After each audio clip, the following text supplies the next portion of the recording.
Graça e paz, queridos irmãos, amados amigos que acompanham no estado do Amazonas, no Brasil mesmo, no mundo, as mensagens do Ministério Palavra da Cruz. Nossa oração, a oração da Igreja Batista de Constantinópolis, é que Deus vos abençoe ricamente através da sua santa e bendita palavra.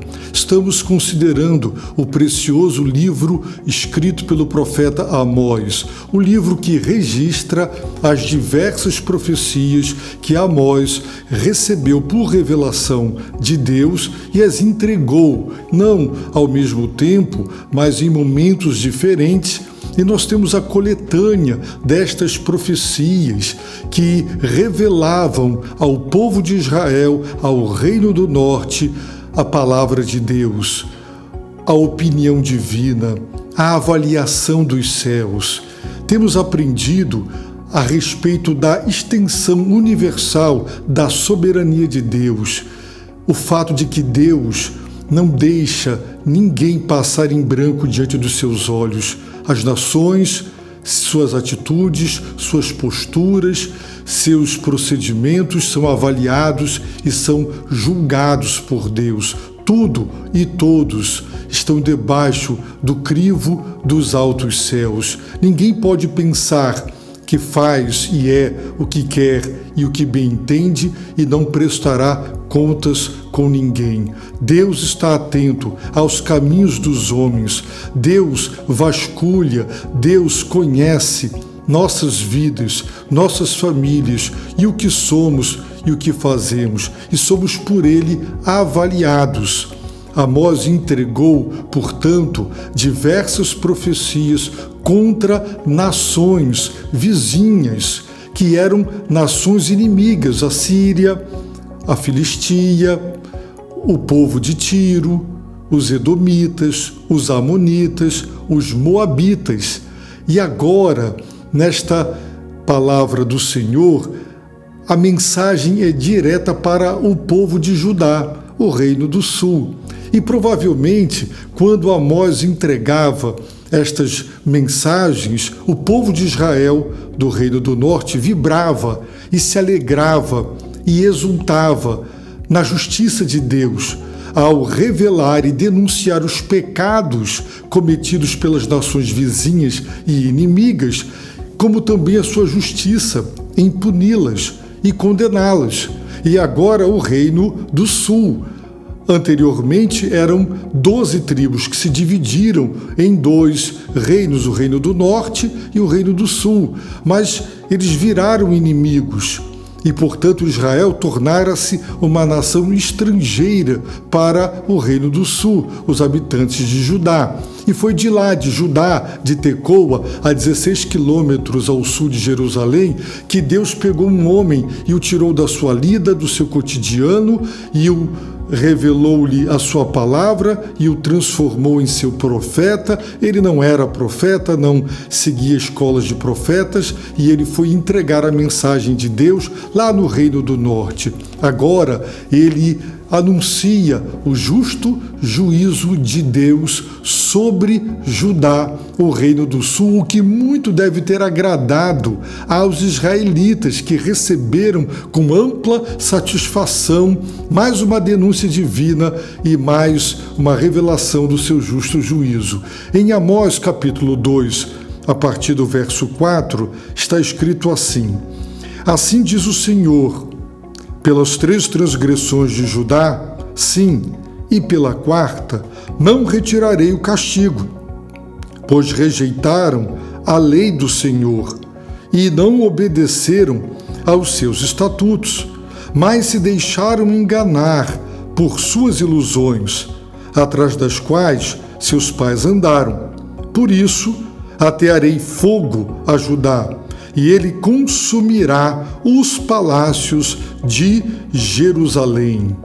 Amós, todas as vezes que entregava o recado de Deus, queria deixar absolutamente claro e nítido para os seus ouvintes que ele não era a fonte, o autor daquelas palavras. Ele começa o seu livro dizendo palavras de Amós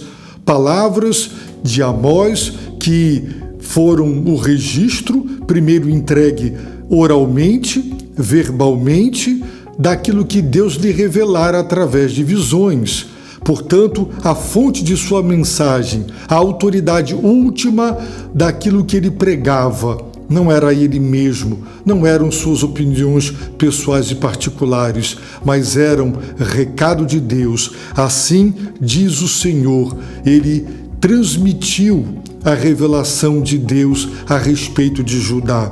E o Senhor, mais uma vez, se expressa da seguinte maneira: pelas 3 transgressões de Judá, sim, e pela 4ª.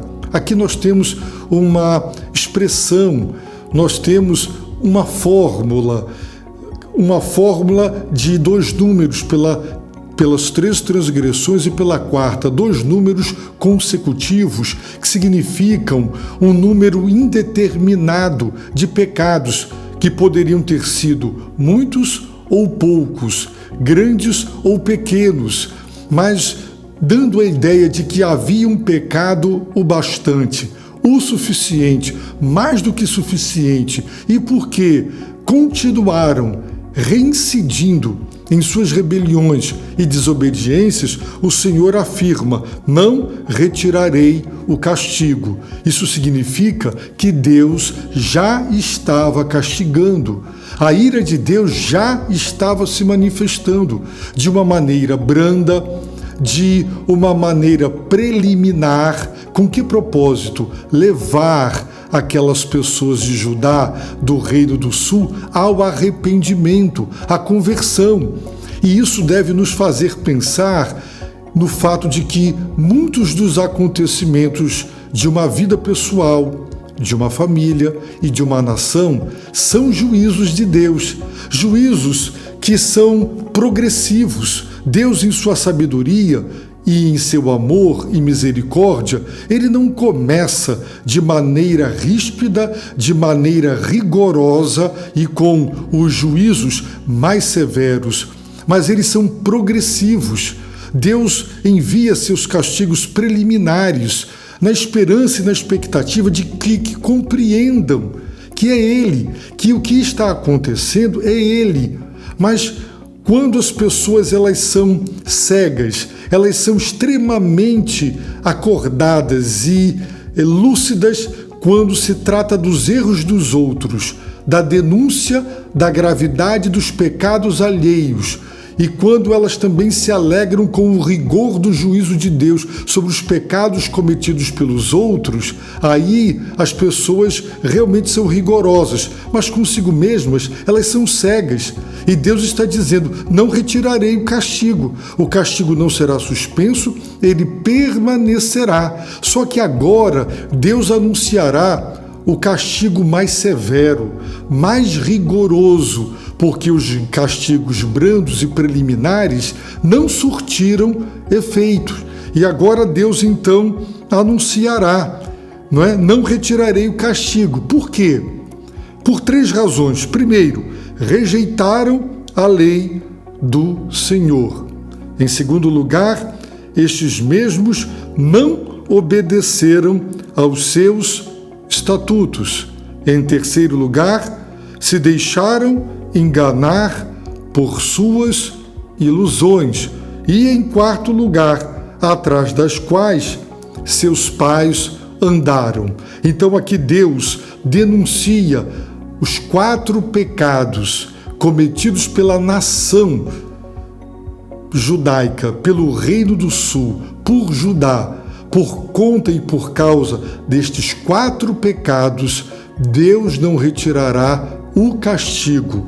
Por isso, agora ele anuncia o castigo mais severo, mais rigoroso: atearei fogo a Judá, e ele, esse fogo, consumirá os palácios de Jerusalém. Deus tem usado para todas as nações, para a Síria, para a Filistia, para os edomitas, os amonitas, o povo de Tiro, os moabitas, o juízo o fogo que representa o justo juízo de Deus através da guerra. E nós sabemos que no tempo de Deus, através da Babilônia, Deus queimou, não é, as muralhas de Jerusalém, queimou Jerusalém. O justo juízo de Deus veio. Lamentavelmente, eles ouviram as ameaças de Deus por intermédio dos profetas, mas não se arrependeram. E então, o que aconteceu? Simplesmente, aquele juízo, tempos depois, eles vieram trazendo grande castigo e sofrimento. Eu concluo esta mensagem dizendo: fique atento.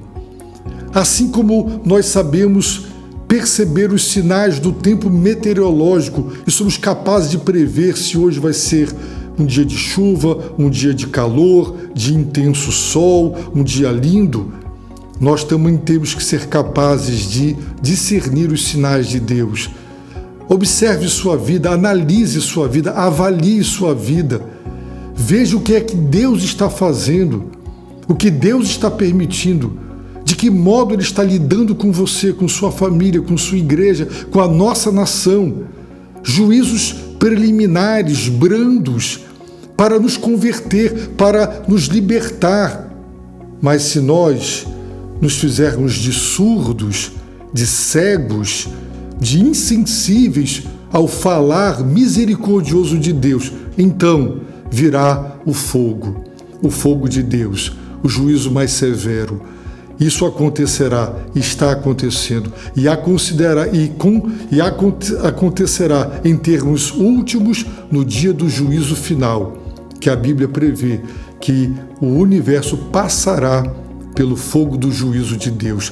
Pense nisso, arrependa-se dos seus pecados, volte-se para Deus. Eu peço a Deus que te abençoe rica e abundantemente.